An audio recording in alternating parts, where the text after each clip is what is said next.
right, hello and welcome to our time where we're going to be talking about this question, how much is enough?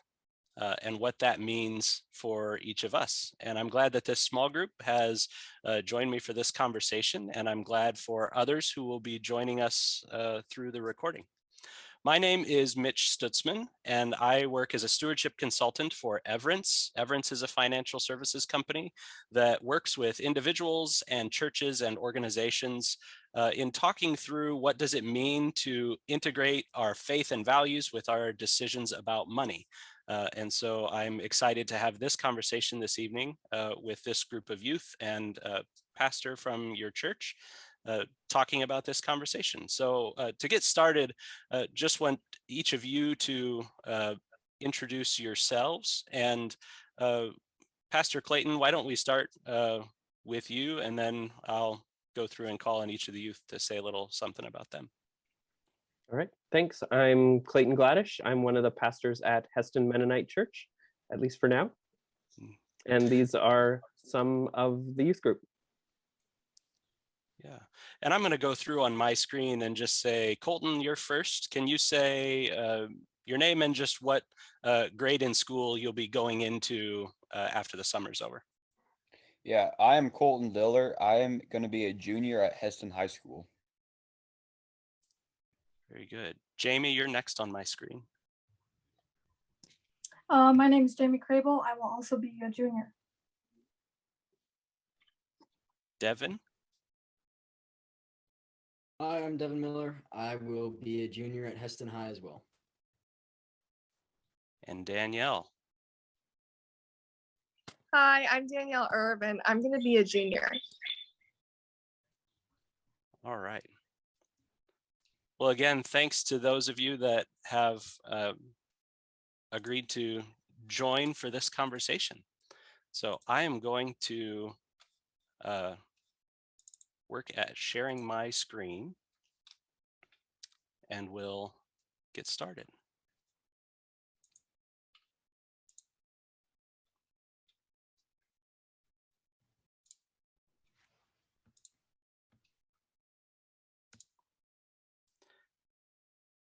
So I'm going to break the ice with a really difficult question. And that question is, how much money is enough money to be considered wealthy? And maybe you see yourself in this category and maybe you don't.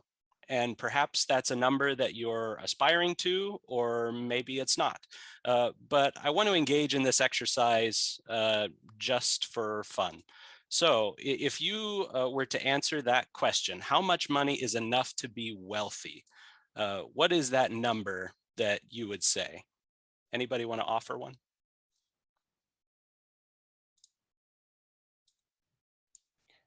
I'll say however much money you think is stable enough to help you and your family. And Colton, if you were going to put a number to that, what do you think that number would be for you? $50,000. Okay. Anybody else want to offer a number? Sure, I can. Just based on like what I've seen from other people and from my own experience, I would say for me probably like $50,000 or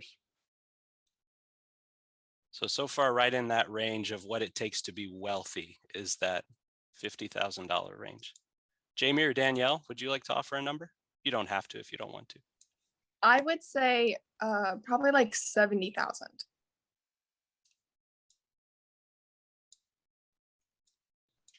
Yeah, I'd probably say the same. All right. Well, and maybe I'll leave space. Clayton, would you like to offer a number that you would say based on your life experience thus far? To be wealthy, I think I would say 100,000. All right. Well, according to a recent survey that was put out by Charles Schwab, the average number that people gave, this was a survey given to folks in the United States, that average number that people gave of how much it would take to be wealthy was 2.27 million.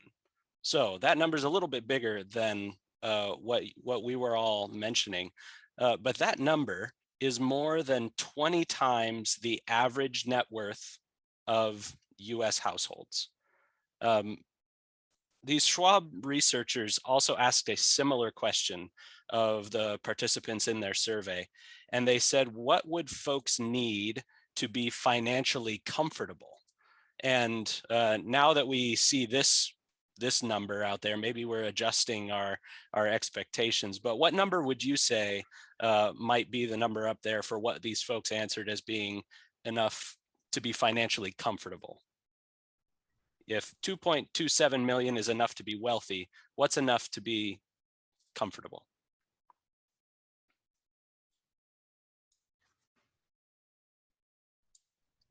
$200,000. Thanks, Golden. I would say $150,000.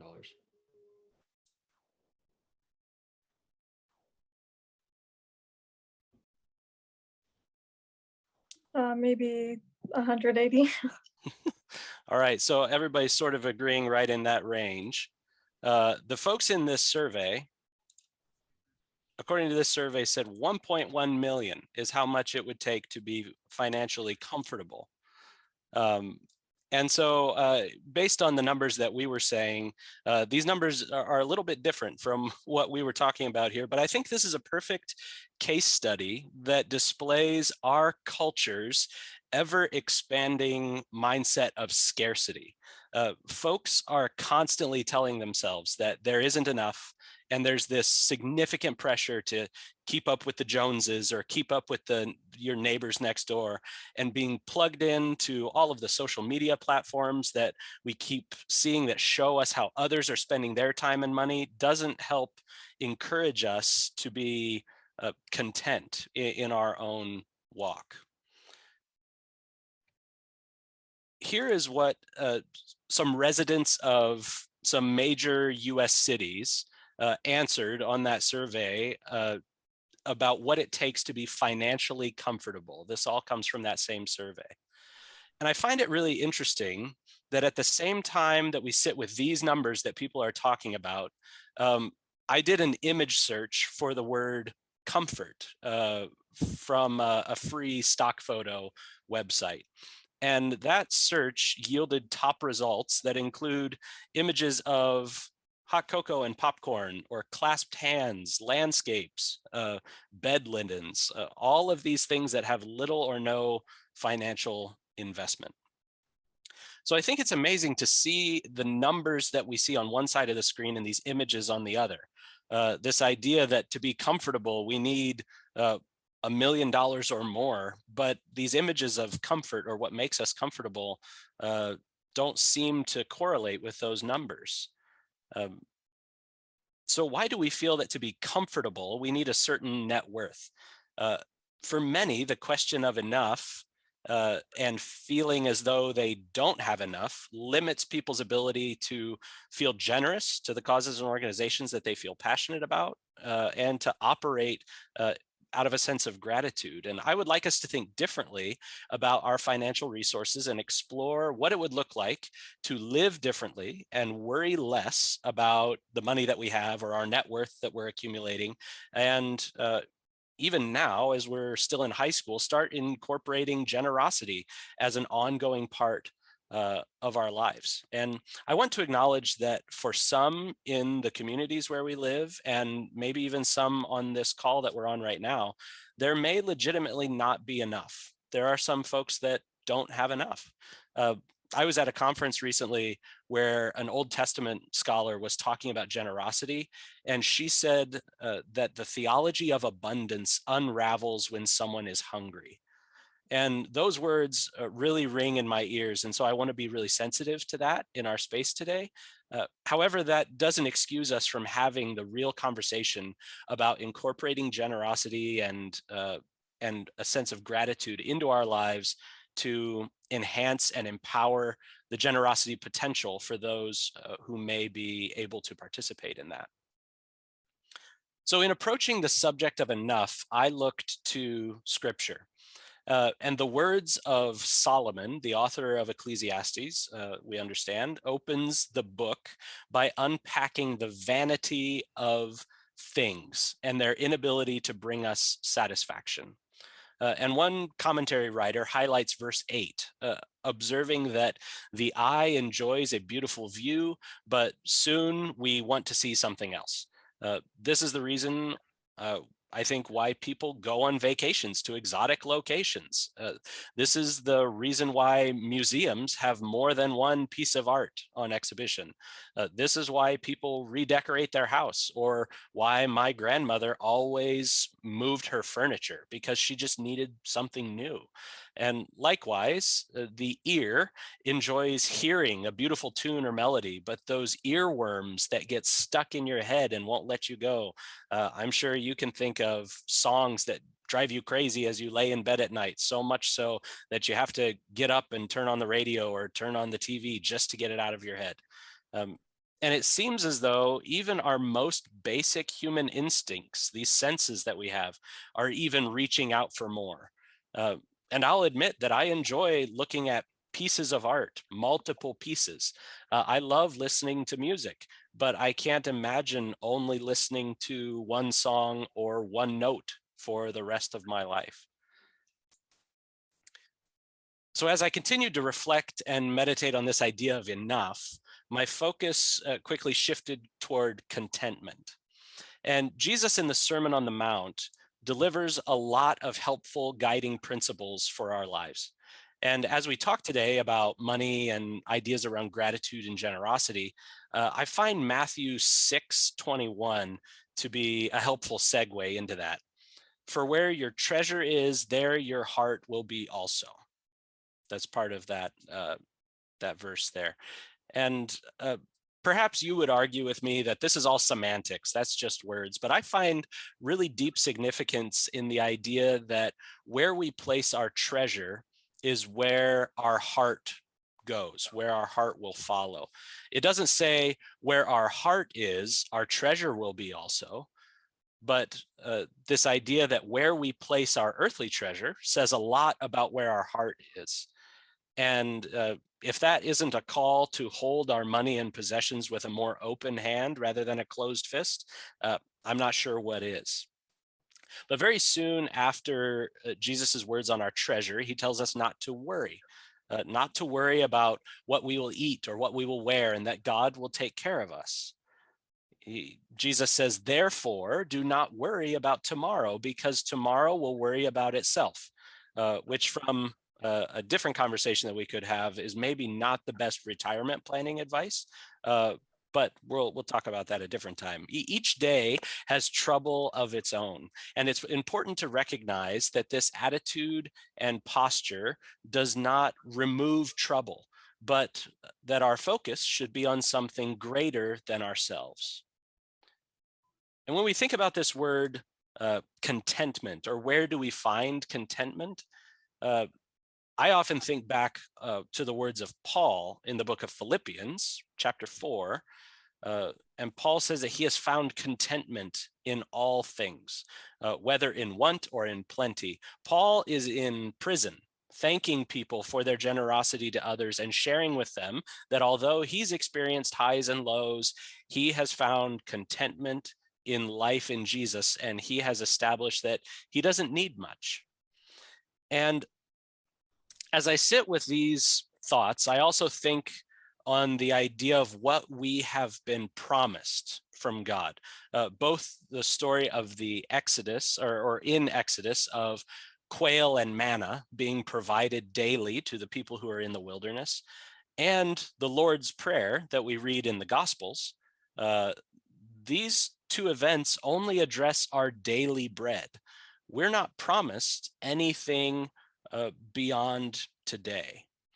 And I just want to pause here for a moment and just ask those of you here on the call, what sort of things are jumping out to you, or what things do these scriptures stir for you, or what thoughts would you offer in regards to these couple questions that are on the screen? One thought that I had about the first bullet that you have saying, "Where's your treasure?" One thing that popped into my head is that my treasure doesn't necessarily mean money to me. It can also mean my time, because I put a lot of time into things like sports or activities at school that I don't necessarily have to put money in. And a lot of times I find sometimes myself and my heart going out to those also. So it's less just about the money that you have and more about your total, I'm going to use the word investment, the things that you're invested in. Is that fair to say, Devin? Yes, definitely. Yeah. Thank you. Anybody else have any thoughts about the questions that are there on the screen?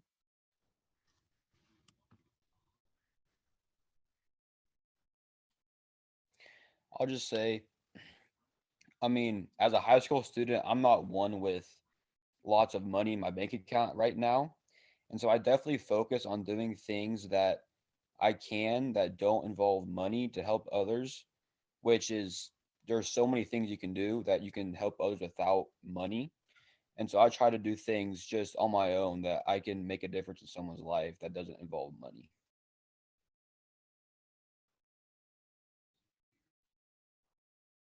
Thanks, Colton. That's helpful.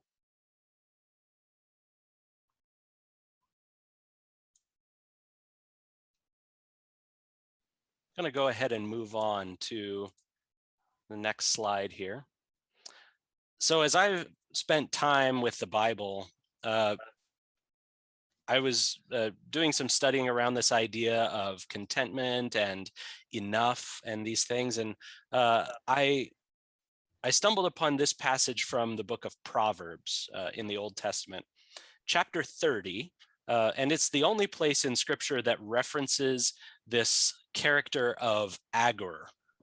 His name is spelled Agur.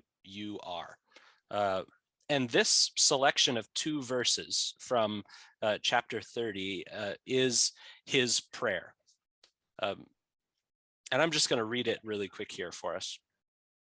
2 things I ask of you, O Lord. Do not refuse me before I die. So he's asking for these 2 things. Keep falsehood and lies far from me, and give me neither poverty nor riches, but give me only my daily bread. Otherwise, I may have too much and disown you and say, who is the Lord? Or I may become poor and steal and so dishonor the name of my God. So this idea of contentment and having just enough is so important that it's one of the 2 things that Agur asks from God. First is to take away falsehood and lying from his life, and then give him only the food he needs for that day. And as I sit with this has become a really meaningful prayer in my personal exploration of establishing my own enough. So there are many modern authors that have spent a lot of time considering contentment and this idea of enough. And one author and theologian that spends a lot of time considering enough is named Lynn Miller. And there's an excerpt from his book on the screen, and I'm not going to read the whole thing, but one of Lynn's main ideas that he communicates through his book, The Power of Enough, Finding Contentment, is that establishing your enough has a great deal to do with the call on your life, and that your needs are dependent on your calling. If you're called to offer hospitality to others and to host people in your home, you will need a bigger house. The other side of that is that if hospitality is not a calling of yours, then it doesn't really matter how big your house is. You may never have enough house because it's not in alignment with what you're being called into doing. So I find Lynn's ideas really interesting around that. Another view on this idea of enough comes from Mark Scandrette and his wife Lisa.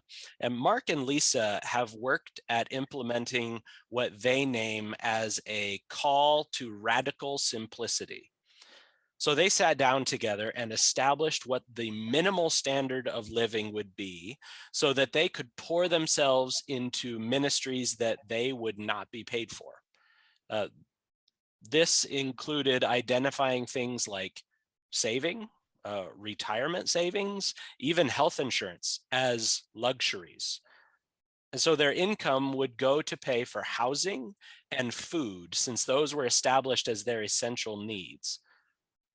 So this idea of establishing enough differs a bit from Lynn Miller's writing, but certainly is an approach that puts their calling at the helm of their decision making.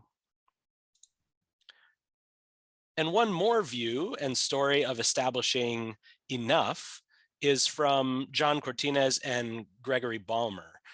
They talk about their journey at Harvard Business School, where they learned good business practices and skills that propelled them into highly compensated employment following their graduation from college. As young Christian men, they felt that this call to not be controlled or consumed by consumption, John and Gregory then each chose this spending limit of $100,000. And everything above that would be used for generosity. And you can read more about their budgeting process and how they got to this number in their book called God and Money: How We Discovered True Riches at Harvard Business School. So these are just 3 viewpoints and experiences from individuals on how they have approached the idea of having enough in their personal walk, each of them different than the other. So we each bring our own stories to the table when it comes to this conversation. And I'd like to spend the rest of our remaining time unpacking and sharing our own thoughts and reflections around this topic. So I'm going to present a few questions to guide the rest of our time together. But before we dive into the questions, I want to acknowledge that talking about our perception of and the use of financial resources can be a vulnerable experience. But I truly believe that it's an important thing to do, and our attitudes and practices related to money, this thing that affects us all in some way or another, it's a thing that takes such careful discernment, something that we probably shouldn't do alone. I think we need each other in safe spaces like this to discern together and to model for each other what the process of stewardship and establishing enough looks like. So I'd invite you to be open with those that are here in this space, acknowledging that it can be a little scary or intimidating, but that it's really important for us to talk about these things together. I also want to acknowledge something that Colton mentioned previously in our talk, and that's as high school students, you may not necessarily have a lot of resources of your own available to you, but very soon in your life, you're going to enter a period of time where you get to start making your own decisions about money. And these ideas of how much is enough and how much should I be saving, how much should I be giving away, how much should I be investing in my retirement down the road, these are things that you'll have to think about. So I'd invite you to put on that forward thinking mindset and think about how you'll treat your resources, your financial resources in thinking about this idea of enough. So as you reflect on these stories that we had heard from these 3 people, these different books that I mentioned, and you sit with your own experience, I'd be interested to hear from, let's say, 2 of you about how you have established or how you have thought about, if you have, what the needs are that you have in your life. What are the things that you need?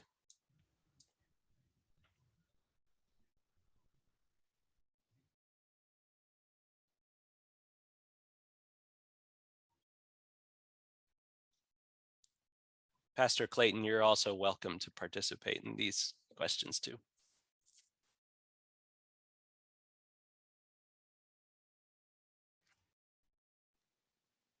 Well, I can go first because I've consciously thought about this maybe a little more. Obviously, thinking about I need a place to live. I need food in my fridge and cupboards. I needed the ability to be social with others. That's a really important part of my life. But I have a high value for generosity, and so I also need to plan for a certain amount of my budget to be given away.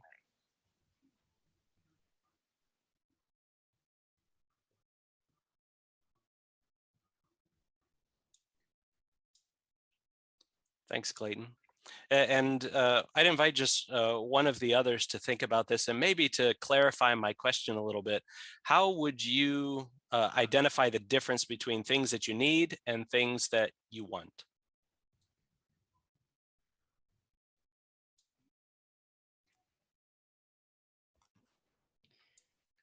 For me, the difference is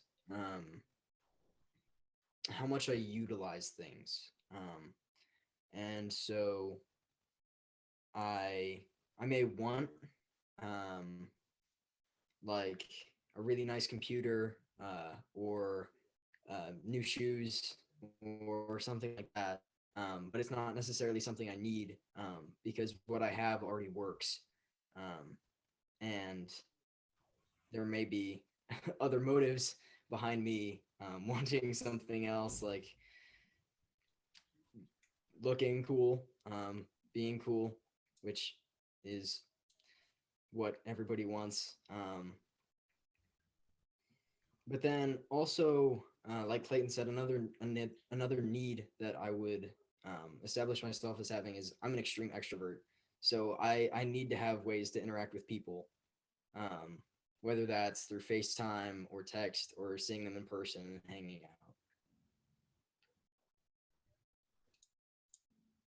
Thanks. Yeah, and that does relate back to our resources, because by thinking about what do you need to facilitate that sort of connection piece, you talk about FaceTime and texting people and even calling folks. That means you're probably going to need some sort of communication device to get connected with folks. Yeah, thanks for sharing those things. Um, so often we measure success in our culture by what we have to show for our labor or our efforts in the end. Some people, uh, think about if you drive that really fancy car, that must mean that you're successful. But um, I invite somebody to reflect on this idea of how do you measure success in your life right now? As a high school student, how would you say, yeah, this is how I think somebody has become successful. This is the metric, or this is the thing that shows if somebody's been successful. What would you name?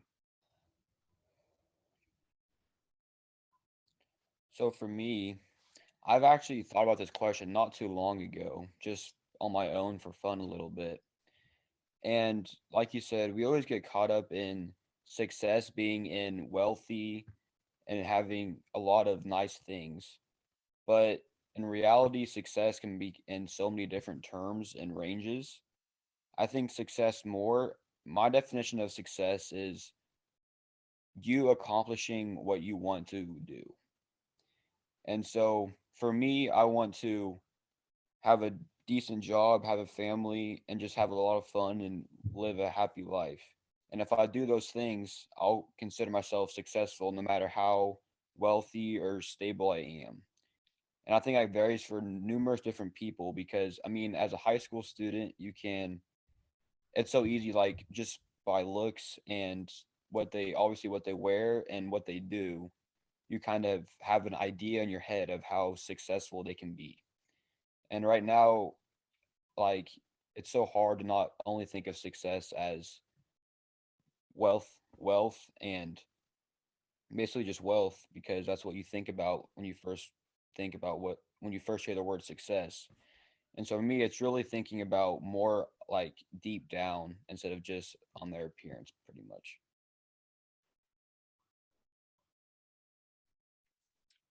Thanks, Colton.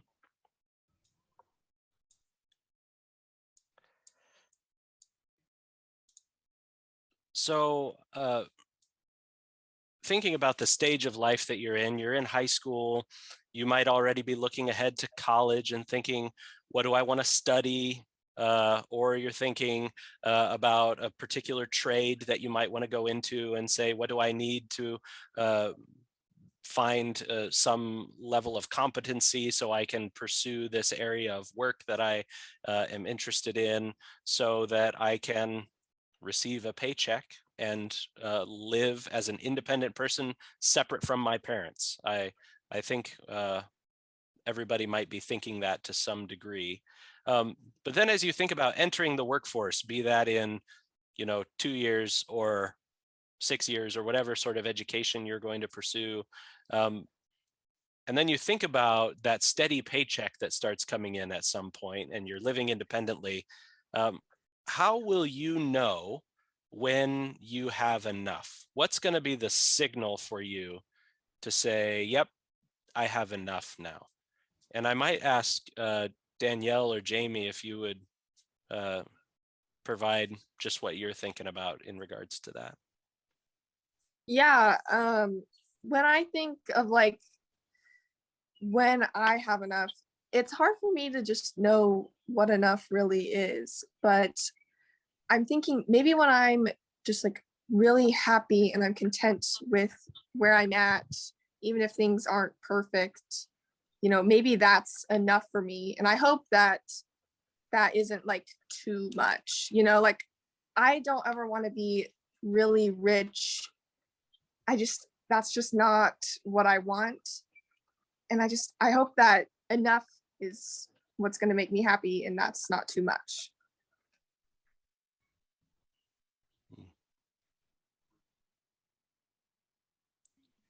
Jamie, did you have any thoughts around that question? Yeah, kind of what Danielle said, when I'm happy. And I think it's also important for me as an individual to be able to provide for myself and also for others if they need. What's interesting in the things that you're all saying around this is that it's really hard to put a number on that, isn't it? It's that that feeling of saying, well, I hope that I recognize it when I get there. That's what I hear you all saying. And yeah, it's something that I hope each of you carry from this point into your future, and just keep asking yourself that question of when will I know that I've arrived at that enough moment, and when do I start making decisions differently in regards to that? Another question that I'd like to float out there, um, even at this stage of your life, what disciplines or things have you already started thinking about? And you've maybe mentioned some along the way already, but things that you already practice to encourage contentment or trying to curb yourself from getting jealous of what other people have, or some of those things. I know that's been a struggle for me, is that I'll be honest and say I have pickup truck envy. Every time somebody with a nice new pickup truck drives by, man, I say, oh, I wish I had that. But then I'm like, my old pickup that I drive is okay. And it gets me where I need to go and it does what I need to do. So I probably have enough. I have what I need, and I should be more disciplined in my envy of that. But it's a conversation I keep having with myself and keep reminding myself. But are there things that you do already that your peers might benefit from hearing that you do to practice encouraging contentment in your own life?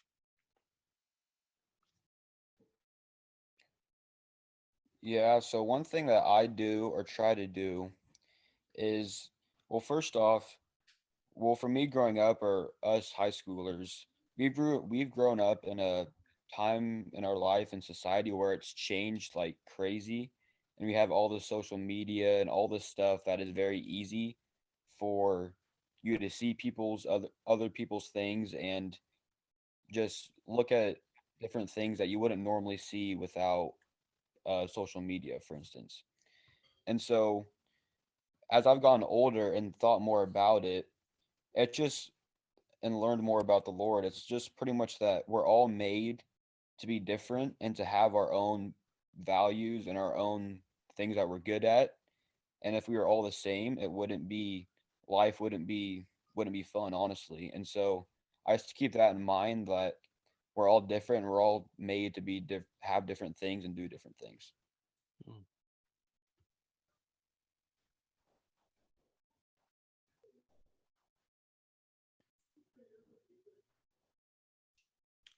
Thanks. Anyone else want to speak to that? Yeah. With what Colton said, I really agree with that. That's really good, and there's certainly more than just us who deal with that. But back to the question of what disciplines I practice, and like Colton said earlier, and kind of like I said earlier, is I may not have a lot of money right now, but I do have time. And one thing that I like to do in the summers when I do have more time is try to find a way to volunteer um, to help others that maybe aren't as fortunate as I am, or have had something happen to them. So I've spent time volunteering with Mennonite Disaster Service, um, working down in southern Kansas, and also just here in the town that we live in. And that to me was more valuable than working uh, a job where I got paid by the hour, because of the people I worked with, and the people that I saw um, be helped and changed by the work that we did.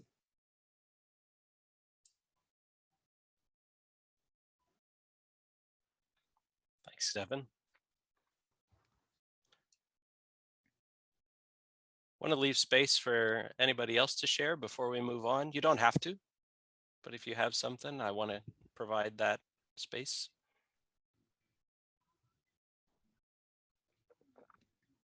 Clayton, in your experience thus far, have you provided have you taken time in your life to think about particular disciplines or adopt particular practices to think about these things?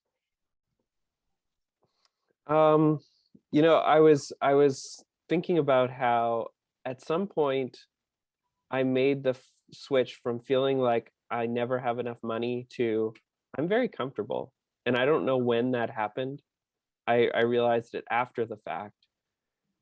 And I didn't know really what to do then. I started thinking, oh well, I have money I could save, I have or I could do different things. And yeah, I tried to make sure that I wasn't only using it for myself. I guess that was the part that became the discipline for me is, I started thinking about friends or other people on the internet that I could support through Patreon. I listen to a lot of podcasts, and so that was one way that I could support people and use some of that extra or what felt like extra or comfort money to do something good.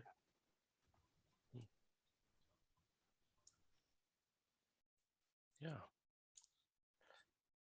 Very good. Well, I truly believe that our stories that we have are sacred, and I really thank each of you for your willingness to open up in the ways that you have and share those insights. It's very valuable for us to talk about these things, and money is something that's a really sensitive topic in our culture, and sort of to demystify money and to dethrone this false money god that a lot of our culture worships. I think it's important for us to have these talks and to be open with each other about what we're feeling and thinking.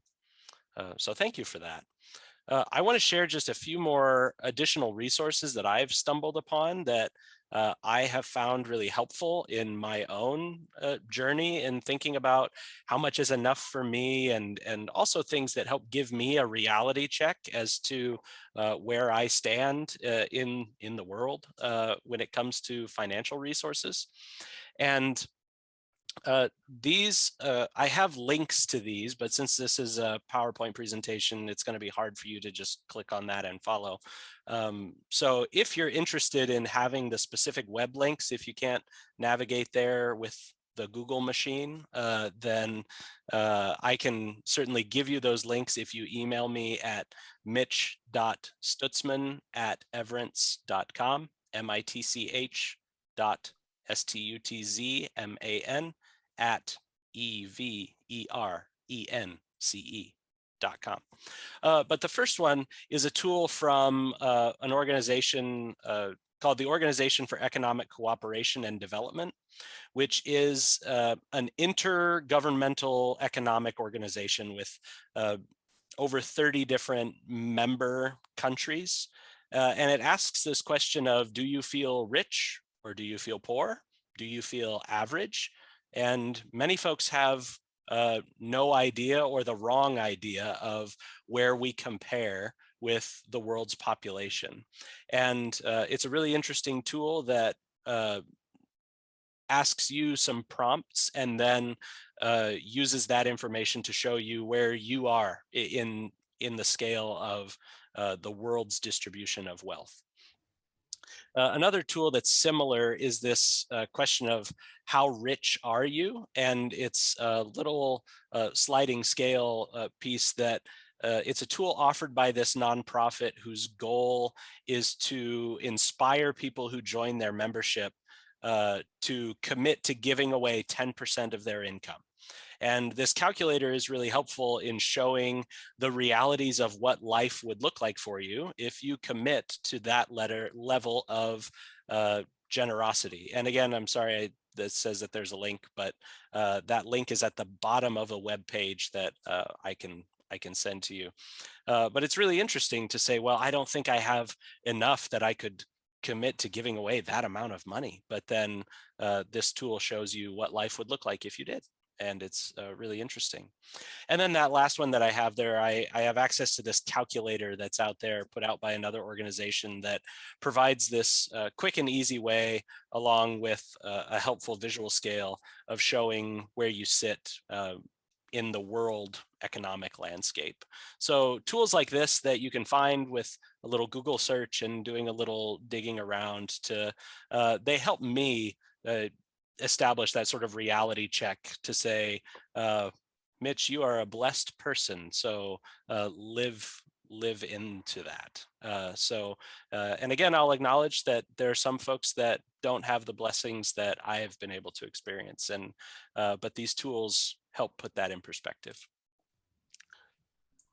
So I want to thank all of you again for joining this particular conversation and continuing to think about these things when you go beyond here. And as we close, I want to share this prayer with you all. My son has this little book of prayers that we read together at bedtime. And in the pages of that book, there is this prayer for contentment. And I want to use it to close our time together. We thank you, God our Father, for every earthly good, for life and love and clothing and for our daily food.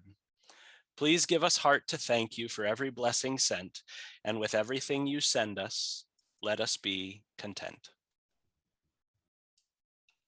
So thanks again to those of you from Heston Mennonite Church Youth Group and Pastor Clayton for joining for this conversation, and blessings to you on the rest of your day. Thanks.